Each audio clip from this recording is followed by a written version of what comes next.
Hey, Link, how you doing? Good. You ready? Well, listen, I'm ready. Listen, do you know that this is our 50th episode Really? of Dispatches from Myrtle Beach? The big And I 5-0? thought instead, yeah, and I thought, maybe to commemorate this 50th episode, we'll let Logan cue the music and me and you'll stand up and dance for 50 seconds. Okay. Yeah. I like this. I think I got 50 seconds in me. All right, let's do it. All right. Extended version.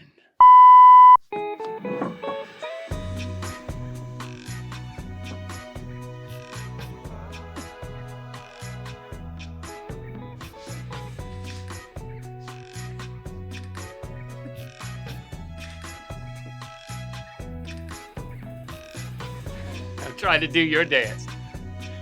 Halfway.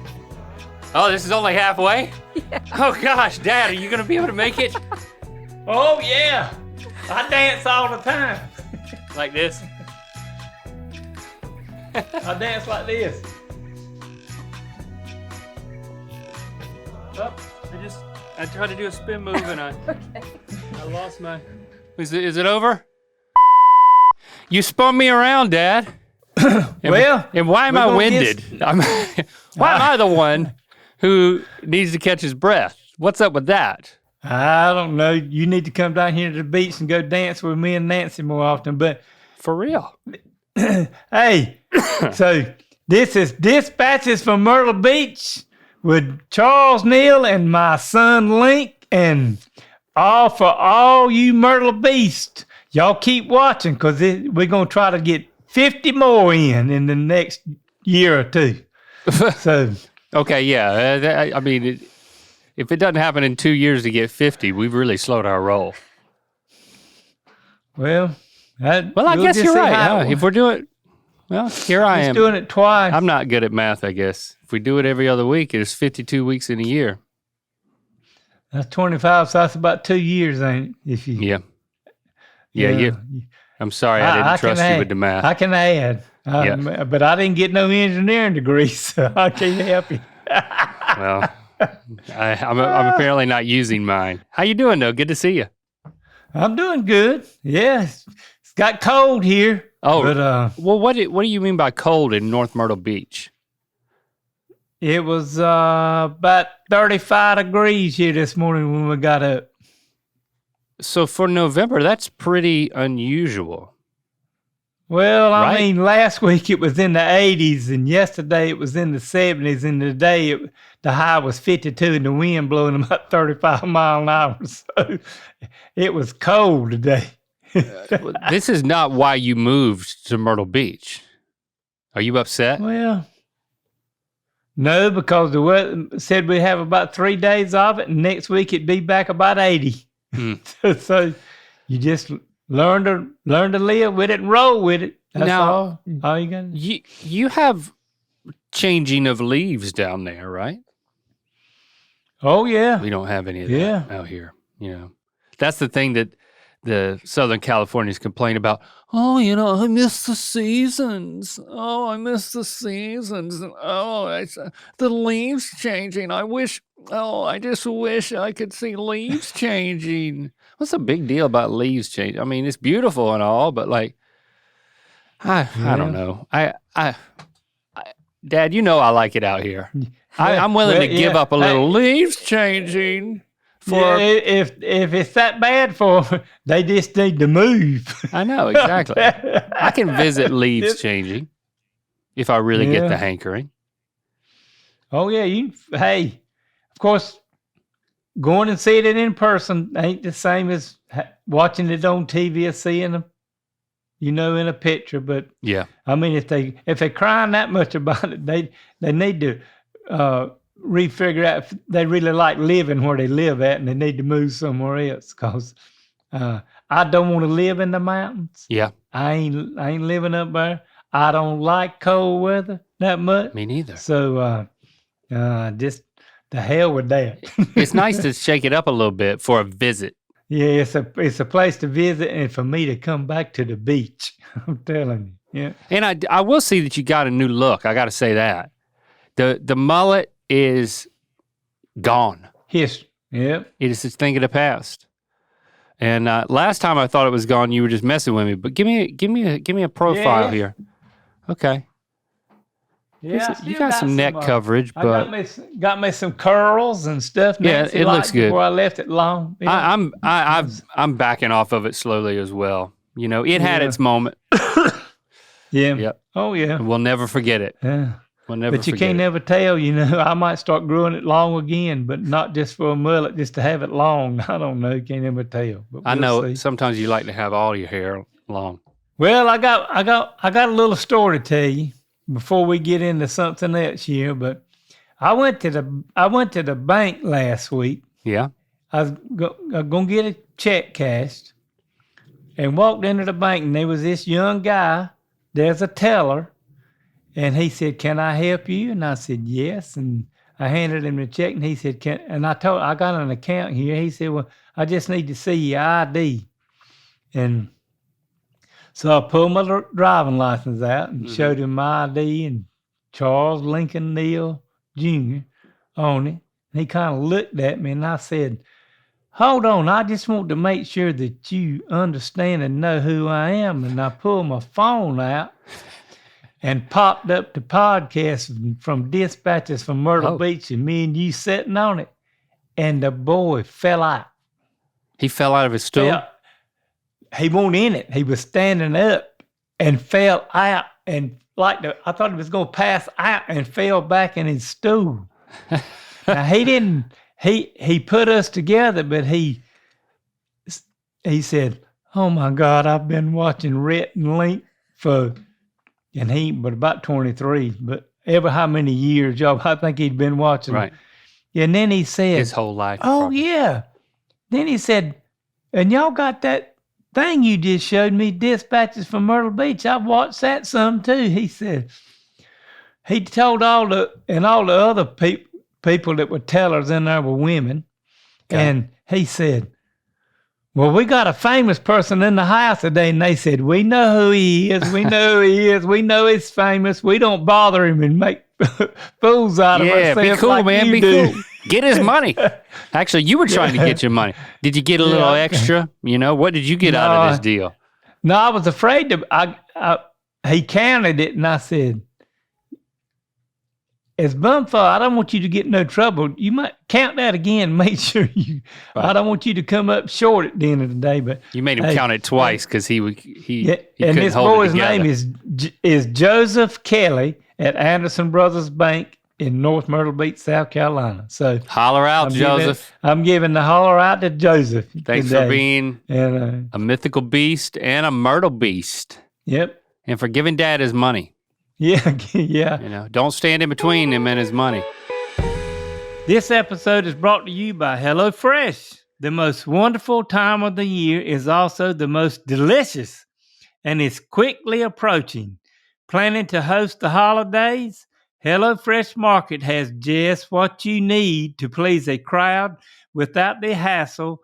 From photo-worthy, oh Lord, what's that word, Logan? Charucci? That would be charcuterie, but Charucci also works. Charcuterie, okay. Yep, there it is. From photo-worthy charcuterie boards to mouth-watering desserts, you can choose from over 45 weekly recipes and over 100 curated picks from HelloFresh Market. Okay, let me tell y'all, you know, when me and Nancy use HelloFresh, it's really nice because it makes things quick. But you know, during the holidays, you really do need to be able to use your time well, and HelloFresh will help you make things be quicker and get food ready and to use it. And then they've got all these 100 different things that you can pick from to make your Thanksgiving wonder, whether it's for breakfast or lunch or whatever it is. So you ought to try this HelloFresh because it'll make things easier and a lot simpler for you for Thanksgiving and the holidays. Go to HelloFresh.com/MyrtleFree and use code MyrtleFree for free breakfast for life. One breakfast item per box while subscription is active. That's free breakfast for life at HelloFresh.com/MyrtleFree with code MyrtleFree.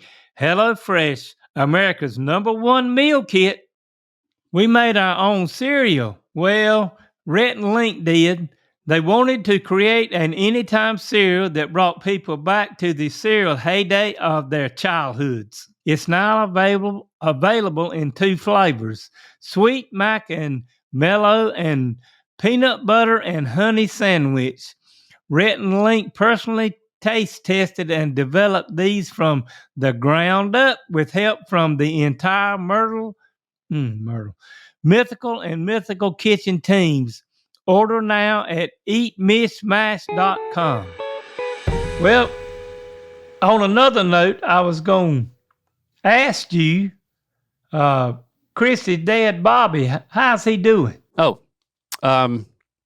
he's doing good. His arm is, I should tell, I'm going to tell the whole story because this is quite a story, but just to skip to the end, he's been at home, he's been recovering. His arm, he's still fighting like some less intense versions of infection that are much more localized. But so the story, is that I'll tell is a really harrowing story. But at the end, he's doing good. To answer your question, to start things off, but because I haven't told you from our perspective everything that happened. I know we talked to some about it, and you've been talking to Christy about it. Yeah. But for the benefit of the Myrtle Beach listening too, I'll just kind of fill in the gaps. So I got home from work. It was a Thursday, and I got home at like 6:30, and Christy and Lando are around, and we were about to eat dinner, and like Christy just mentioned offhand, she was like, "My dad, he's had an injury. He cut his arm, and he's gone in to get it looked at. He's gone to the emergency room." And I was like, okay. And it didn't sound like that big of a deal at that point. And Christy wasn't getting a lot of updates from her mom like for the next few hours. It was just like, okay, they're checking him out. And then, we turn in about, I probably went to bed at like 9:30. I like to turn in early. And we didn't talk about it anymore. And then at, let's see, it was between 2 and 3 a.m., I think. Christy woke me up. And, Y'all's time. Yeah, our time. And she was like, Dad's not doing good. I was kind of in a haze, trying to wake up. And she was like, he's not doing good. He's in the ICU, and he has an infection. And then I believe at that point she said she used the word sepsis. But she definitely, if not then, that came a little bit later, but she definitely used the words ICU, and that like woke me up instantly. And I was like, okay. And I'm pretty sure that the word sepsis was thrown around. I barely know what sepsis is, but it's when the infection that you have from some sort of injury gets in your bloodstream, right? So then it's like, and that's really bad news. And knowing that you're in the intensive care unit, it's like, oh my God, this is not good at all. And then, so immediately we're like, well, what do we do? It's always so difficult to figure out, when you're on the other side of the country, you're trying to figure out like, okay, just keep us updated. Are we, do we need to be ready to come home? What? And then I just kind of had this, I don't know if we'd call it a moment of clarity, but I just kind of felt like I was like, you know what? This is very scary. When you're talking about ICU, when you're talking about sepsis, these are trigger words for like a deadly situation. And I was like, there's no reason why we just shouldn't go ahead and mobilize and go back. just waiting to see if things get worse or if things get better. There's no, we have the means and we have the ability in terms of like our company, my company, and being able to pull strings and move stuff around. It's like, I don't need to ask anybody's permission here, you know? And so it's just like, okay, this can actually be a pretty simple decision. We just need to get on the next plane home so that we can be there and you can be there for your dad no matter what happens. And and her mom. Yeah. Oh yeah. And so we made that decision by 4:00, by 4:30 or 5, we were leaving the house and driving to the airport to get on a plane to come home. And it was really scary because at that point, you know, I was like, Christy, pack your things, Well, you know, and you need to be, yeah, go ahead. Let me ask you a question. Because I know somebody that's had what Bobby's had. And did the doctors or anybody tell y'all before y'all got on this plane and left that this was a 50-50 thing, that he would make it or not make it? Well, we didn't yet know what the chances were, and we didn't know what the infection was. What had happened to him was he was fishing down in the river, and he had his bait bucket, his minnow bucket, in the water so that the minnows can swim around, but they're still in like the cage that you can reach down into. And he reached down into that to pull out a minnow, and when he pulled it out, he cut his forearm on the edge of the bucket. And he cuts himself a lot. And but he always does a good job of cleaning and dressing his wounds, which he did for this. And then it was the next day, he was like mowing the grass, and he comes in from mowing the grass, and he's like, my arm is not doing good. I need to go by urgent care. And so he went to the nearest urgent care, and they were so backed up. They were like, well, come back tonight in like 4 hours, or come back first thing in the morning and you can be seen. And as he was talking to the person at the desk about this, the doctor happened to come out and overhear that he was talking about how he cut his arm in the river. And the doctor said, I'll see him now. And he took him back then instead of waiting 4 hours or the next day. And in retrospect, that little happening, that happenstance moment of getting him seen versus waiting, probably saved him because of how quickly this infection was moving. And he took a look at his arm and he said, you need to go to the emergency room right now. And then, you know, that was when we started to understand something was going on, and he was being seen. But it was then like through the night that things got worse, and he got admitted into the hospital, and they were trying to figure out, okay, what is this infection that is, you know, ballooning your forearm and potentially moving up your arm. And so, yeah, it was really serious. And so we're packing our clothes, and I'm like, all right, Christy, you need to pack for, you know, I would just take everything to be there for a while. And then there was this one moment where it's like, you know what? I think you probably need to bring a dress for like a funeral. It's, you know, it's one of those tough conversations where it's like very sobering moment.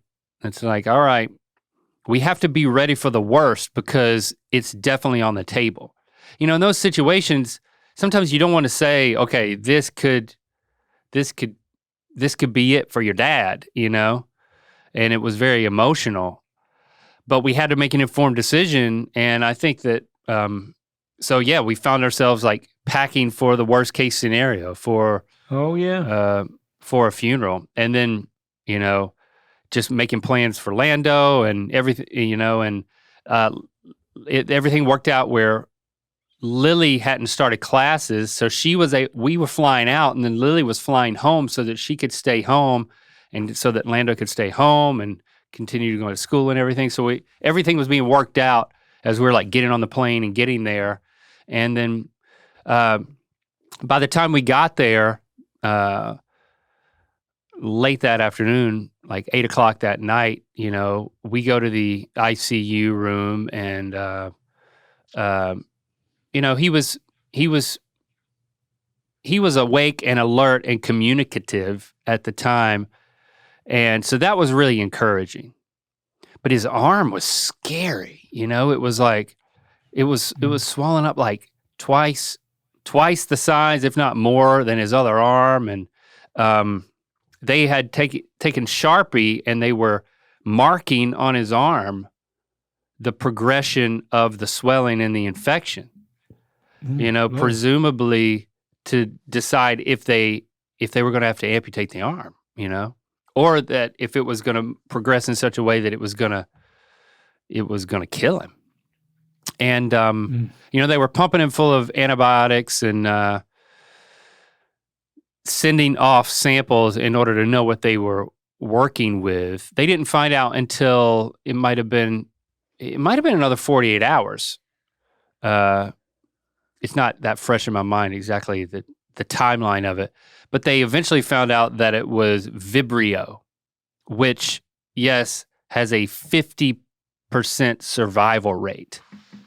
Yeah. So all of our instincts and all of their actions were correct to accommodate for that scenario. And at certain times of year, the river water has it in it, and you got to be really careful about that. And they at this, down in New Bern, in the ICU, they were talking about, well, we see a few cases of this around this time every year, and it's just, and it can go really south. And but from the moment we got there through the next few days, we only saw positive improvement, So it wasn't a lot of ups and downs for him. It was actually, very fortunate that, the antibiotics worked and that everything headed in the right direction pretty much all along the way. But it was definitely scary. And oh yeah. But yeah, it was I think he ended up being in the hospital for not quite 2 weeks. Like I said, I'm kind of fuzzy on the timeline because once he was stabilized, I flew back home and Christy stayed there. Then there was this whole other thing because then Christy got tested positive for COVID, and so then it was like, well, you can't see your dad, and I never got it. I never tested positive. I had flown back home and then isolated myself, knowing that I was exposed, but I never got it. But yeah, so then it was like she was there, but she couldn't see her dad, and then her mom had to stay away, and like her sister and her husband were able to step up and help, and everybody made it work. But I was like, man, we thought this is getting better, but then it got scarier and it was even more complicated, and it was a lot. But Mr. Bobby pulled through like a champ. And That's good, yeah. It's kind of like a new lease on life experience for him, because it was definitely a brush with death. Oh yeah. And it's just kind of wild to think that it can just happen from a simple cut. Little cut. Yeah. And the bacteria in the water. Yeah. Yep. Yeah. But I mean, I was glad that we made the right decision to say, you know what? We're going to go. We're going to be there. It's a 5-hour flight. It takes a lot of rigmarole to figure things out, but this is the right thing to do, and this is what we want to do. And I think it's one of the challenges of living out here is feeling like you're separated and you can't be there when people that you love need you. And so I was glad that we were able to get back as quickly as we could. And it felt like a drill that, it's honestly, it's just, I think it's something that we have to be ready for, right? It's like, I mean, from your perspective, I think about like, you've never had, as far as I can remember, you've never had a scare like that, Am I forgetting? I wouldn't be forgetting anything, right? No. I mean, I know that when you got your leukemia diagnosis, that hit us like a ton of bricks, and it sounded really scary. But like, you were never, it was a totally different process and that assessment. was a whole different thing. Yeah, I mean, the doctors told me they could get me well, and if I was going to get something, that was the best one to get. So. Right. But it did get me thinking about, I know there were talks with Christy's family, and it's like, when something like this happens, it's like you start to ask questions. Okay, are your affairs in order? In terms of like your will and all of that type of stuff. It's like having to figure all that out. Is that something? I mean, do you have all that figured out? Well, I didn't have all that figured out, and then when Dan got killed, right, and really didn't have a wheel about stuff or anything, and it was all of a sudden it made me see that, said, boy, I need to get my ducks in a row. So me and Nancy both, we got all our stuff figured out and got a wheel and where everything fixed up where the family don't have to worry about nothing. So okay. Yeah. I hate to be, I mean, it's one of those things where it's always like, well, yeah, I'll get to it, But then someday it's like, all right, I got to stop and I got to figure this out. It don't make any difference either if you're in your 40s or you're in your 70s. It don't make no difference. Your day might be today. And that's true. If it ain't, if you ain't got that stuff figured out, it leaves a mess for the spouse or whoever that's left to take care of stuff. I'm telling you, a mess. So we if we learn one thing out of this for my Myrtle Beach, I think what Link's trying to get to, if you don't have a wheel or whatever you do where you live, you need to get one. It don't make no difference how old you are. That's true. So and I've got all that squared away for me too. Have you picked where you want to be buried?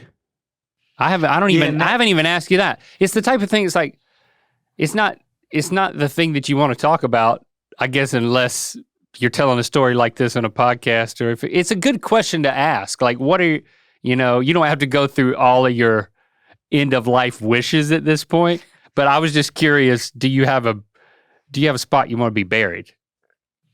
Yeah, I got a place. Nancy had where her first husband passed away, and she's got a spot, and then she had another spot right beside of it. So me and Chuck's gonna be right in between her when we get buried. So. She's gonna be in between the two of you. Yep, that's right. Yep. Okay, all right. So that's another spouse sandwich. This is like a theme of the show. So you're gonna be permanently buried in a spouse sandwich. You're gonna be the bread of a spouse sandwich. Yes, I am. Well, okay. Is there room on the other side for anybody else? No. I know Mom's got a spot next to Lewis. Yeah. I'm sorry I even said that. But yeah, it's she bought it. Nancy bought this spot for Brandy and her daughter. And she don't need that spot, so Nancy's gonna let me have it. So. That's the thing I haven't nailed down. I mean, there was so many, like, once you go into the process of like last will and testament, and it's like I did that through the people that I work through, and they know all the questions to ask, and all the paperwork to do. But the one thing that I haven't done is, and I just don't have a clue where I would be buried, honestly. I just don't. Well, I mean, I don't know. I don't even know if I want to be buried. There's a lot of people now that aren't getting buried. They're cremated and put in a little urn. And if you want the ashes spread somewhere, part of them, you can do that. And if you don't, you just set them up on the mantle. Yeah. And then it's like, well, it uses a lot of energy to like burn up a human body. So it's not the most environmentally sound thing I've heard. I need to think about that a little bit more. But it's a lot cheaper than getting buried at a funeral home. Yeah. I'm one of those people that I'm not a grave visitor. At least I haven't been up until this point. Like, I hope it doesn't hurt your feelings, but like when you get buried in this spot, I don't know how often I'm gonna come visit that spot. Well, just think about me once in a while. I'm gonna think about you a lot, but I'm not. Like in the movies where they walk up to the grave. Remember a little something about it. I mean, I don't have you been back to the spot where Papa's buried? No, see that, but I think about him all the time. I don't need to go back there, but I'm not denigrating or diminishing anybody who that's part of. That might be very edifying of practice for some people. I'm just saying, for me personally, I don't have that instinct. So I'm not going to be putting flowers on your grave. I don't think, Dad. You can send somebody to do it. I can send somebody. All right, yeah. Is that what you're saying? Is that what you're asking for? That's what Nancy does. She makes all these things for cemeteries, and she carries them, puts them on there for them. So, but we've already figured out there ain't nobody gonna do that for us. So I ain't gonna put that pressure on you either. I don't care if you put flowers on my grave or don't. It don't make no difference because I ain't gonna know it. It don't make no difference. Good. Okay, good. That's the thing that people do. I think that's what I needed to hear. I just needed you to let me off the hook. Help them feel better about their family being buried there. I mean, because the people that's buried there don't know you put flowers on there to start with. Mm-hmm. So, what about like funeral stuff? Since we're talking about it, I'm gonna dig a little bit deeper. Have you thought any about like what you want in terms of a memorial service? Have you written any of that down? No, I hadn't done that, but I started one a little bit. And Nancy's been to the place in Sanford, the funeral home. She's got hers all set up, and we were up there for a funeral 2 weekends ago, and she said, we can go on back here in the back, and you can pick out your casket like I did, and we can get all this stuff took care of. And I said, not today. Well, you're going to get stuck with an ugly one then if you don't watch out. Oh, no, she can pick out, family can pick out. You're not opinionated. You can come in. No. See, I'm more interested in like a party. I mean, like a celebration. How much going think about that. I'll have a burial at the church where we go to church up there, and we'll have a visitation. See if I got any friends and anybody shows up. So I won't know it, but see how well you seen that with both of your papas and I know, but for you, I just think we might need some sort of special shagalicious party. Maybe it's an after hours thing. Maybe it's down there in Myrtle Beach. We can do that and have a little memorial thing if you want to, and have it down there at Fat Harold's out there on the beach. That'd be all right with me. Yeah. Well, I want people that do that. Just think more about it. You think more about it. This is what you want.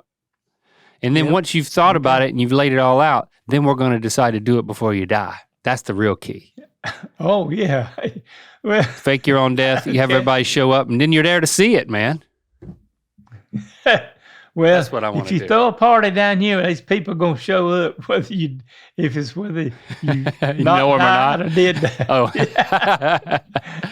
Well, okay, so I didn't mean to make it morbid, but I mean, there's nothing wrong with talking about all this stuff. It's actually a really good thing, No. and it's especially when it's like, okay, you know, the good news and the celebration that Christy's dad pulled through, and that he's doing Yep. great. And like I said, there's still, I mean, he's out of the woods, but they're still dealing with they're still keeping an eye on the infection because it is a long recovery.